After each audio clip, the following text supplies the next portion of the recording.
इस बीच बड़ी खबर आपको बता दें, डब्ल्यूएचओ ने जानकारी मांगी है चीन से वायरस के बारे में। डिटेल्स मांगी गई है, संक्रमण की जानकारी चीन साझा करे। डब्ल्यूएचओ ने कहा है डिटेल्स मिलते ही अनुसंधान जो है वो तेज कर दिए जाएंगे। तो बड़ी जानकारी आपको दे रहे हैं, डब्ल्यूएचओ ने अब जानकारी मांग ली है। वर्ल्ड हेल्थ ऑर्गेनाइजेशन की तरफ से कहा गया है कि आप आंकड़े जारी करें। हालांकि पहले भी सबसे बड़ी बात यह है कि डब्ल्यूएचओ ने जानकारी मांगी थी, लेकिन झूठा डेटा चीन की तरफ से जारी किया गया था ताकि उसके ऊपर प्रतिबंध पूरे देश की तरफ से, पूरी दुनिया की तरफ से ना लगाए जाए। डॉक्टर कर्णिका हमारे साथ लगातार बनी हुई। कर्णिका जी, पहले भी तो हमने देखा है कि चीन जो है हमेशा झूठ बोलता है। कोविड में उसने कहा 500 लोगों की मौत हुई, जबकि आंकड़ा 5000 के पार था। जी बिल्कुल, आप सही कह रही हैं। ये डेटा पे तो हम बिल्कुल डिपेंडेंट नहीं हो सकते, और डेटा पे अभी थोड़ी देर पहले भी मैंने यही चीज कही, और मैं फिर से यही कहना चाहूंगी कि डेटा उनका जो है डब्ल्यूएचओ की तरफ से ये डेटा मांगा गया है, बट फिर भी जो भी वो डेटा देते हैं हमें उस डेटा पे भरोसा नहीं करना चाहिए और हमें अपनी तरफ से सतर्कता बरतनी चाहिए, क्योंकि पहले हमारे पास एकदम पहले हिस्ट्री रही है सेम चीजों की, और कोविड के समय जो हाल हुआ है वो किसी से भी छुपा नहीं है, सबने वो चीजें देखी हैं। तो उनके डेटा पे सरकार से मेरा अगेन यही अनुरोध है कि उनके डेटा पे भरोसा ना करके खुद चीजों को मजबूत बनाए। बिल्कुल, मयंक जी भी हमारे साथ बने हुए हैं। मयंक जी, आपने बताया कि ये जो वायरस है ये नया नहीं है, ये पुराना है, लेकिन बावजूद इसका कोई अभी इसकी कोई वैक्सीन नहीं है। इसके बारे में क्या और डिटेल्स हैं, क्योंकि डब्ल्यूएचओ ने कहा है कि आप चीन से कि आप डेटा जारी करें ताकि हम अपना इस पर रिसर्च शुरू कर सके, तेज कर सकें। बिल्कुल, इस समय डब्ल्यूएचओ की काफी जिम्मेदारी बनती है। अगर हम लोग पिछली बार भी देखें, मैं चीन और डब्ल्यूएचओ दोनों का ही बेसिकली करूंगा कि उन्होंने 6 महीने का एक डिले आया था जिसमें हम लोगों को समझने में, और जब तक वो पूरे विश्व में फैल चुका था। बहुत जरूरी है एक ट्रैवल एडवाइजरी जारी करना, जो चीन से लोग आ रहे हैं उनको क्या क्या सिम्टम्स का मॉनिटर करना है, क्वारंटाइन अगर हम लोग पहले से ही उन चीजों को करें, तो अल्टीमेटली वो अभी चाइना में ही एक आउटब्रेक अगर नोटिस्ड है तो उसको हम कैसे अपने कंट्री में आने से रोक सकते हैं, उसके लिए अभी से ही कुछ दिशा निर्देश जारी करने होंगे।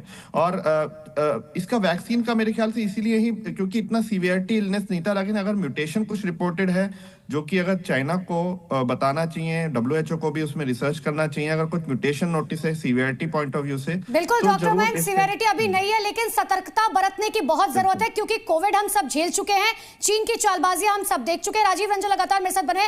राजीव जी, एक बहुत कॉमन सा सवाल है हर किसी जनता के मन में कि खांसी जुकाम तो आजकल बहुत कॉमन है सर्दी के मौसम में, चाहे पूरी दुनिया की बात करें। ऐसे में किसी को कैसे पता चले कि ये कोई एचएमवी वायरस ना हो, कि वो जांच करवाने जाए लैब में या फिर डॉक्टर से संपर्क करे, क्योंकि आमतौर पर लोग घर में दवाइयां ले लेते हैं। जी हाँ, ऐसा अक्सर देखा जाता है, और खास करके अगर विंटर्स की बात करें तो अभी जैसे डॉक्टर साहब ने बताया कि आरएसवी जो कि रेस्पिरेटरी सिंक्टियल वायरस है, जो कि सर्च पे है, पेशेंट्स आ रहे हैं। इस पे पेरेंट्स को मैं बताना चाहूंगा कि अगर आपके बच्चे में कॉमन कोल्ड कफ है, उसके ऊपर कोई भी सिम्टम्स आते हैं, यानी अगर सांस लेने की दिक्कत होती है, या आप देखें कि बच्चा टॉक्सिक लुक है, लेथार्जिक है, डिटोरिएट कर रहा है, तो आपको अपने पेडियाट्रिशियन से सलाह लेनी चाहिए। यह एक पहला कदम है जिससे आप अपने बच्चे को सुरक्षित रख सकते हैं। डॉक्टर के संपर्क में जरूर बने रहें। ठीक है कर्णिका जी, एक सवाल ये है कि कोरोना में हमने देखा कि कोविड के कई म्यूटेशंस हुए जिसकी वजह से वो और ज्यादा डेडली होता चला गया। क्या इस वायरस के केस में भी ऐसा हो सकता है?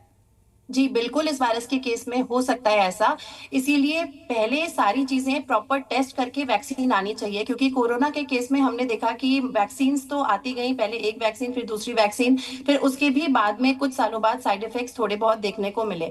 तो प्रॉपर टेस्टिंग के साथ अगर हम आगे बढ़ें तो ठीक रहेगा, और अपनी तरफ से हम सतर्कता बरतेंगे ही, एंड डेफिनेटली ये चांस है कि इसके म्यूटेशंस आए। अब कितने सीवियरिटी पे आएंगे वो आगे ही हमें पता चलेगा।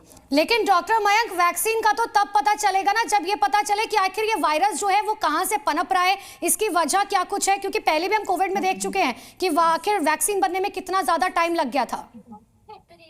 तो बहुत जरूरी है कि अगर आपको कोई भी सिम्टम है, कुछ भी चीज है, तो इसके टेस्ट वगैरह उपलब्ध हैं। ऐसा नहीं है कि इसके टेस्ट नहीं है। और जहां तक ओरिजिन का है, वही म्यूटेशन डिटेक्शन बहुत इंपॉर्टेंट है। और एक बात मैं बहुत इंपॉर्टेंटली बोलना चाहूंगा, इन वायरसेस में कोई भी एंटीबायोटिक काम नहीं करता है, इसलिए हम लोग ज्यादातर देखते हैं खांसी हुई, जुकाम हुआ, फट से एजिथ्रोमाइसिन या कुछ ले लिया। आप बिल्कुल ये सब चीजें ना करिए, क्योंकि इसके नुकसान ज्यादा होते हैं। अपने आप से स्व चिकित्सा, मैं पेशेंट्स को यही बोलना चाहूंगा, सिम्टम्स हैं अपने डॉक्टर से संपर्क करिए। कोई भी दवाई अनावश्यक या एंटीबायोटिक का इसमें कोई रोल नहीं है। पैनिक नहीं होइए, डॉक्टर से संपर्क है, वो जरूरत समझेंगे, जरूर वो टेस्ट कराएंगे जिस चीज की भी जरूरत होती है। और टेस्ट भी अभी मल्टीप्लेक्स पीसीआर करके टेस्ट होते हैं, जिसमें कि हम लोग मेटानिमो के साथ साथ में और भी वायरस टेस्ट करते हैं।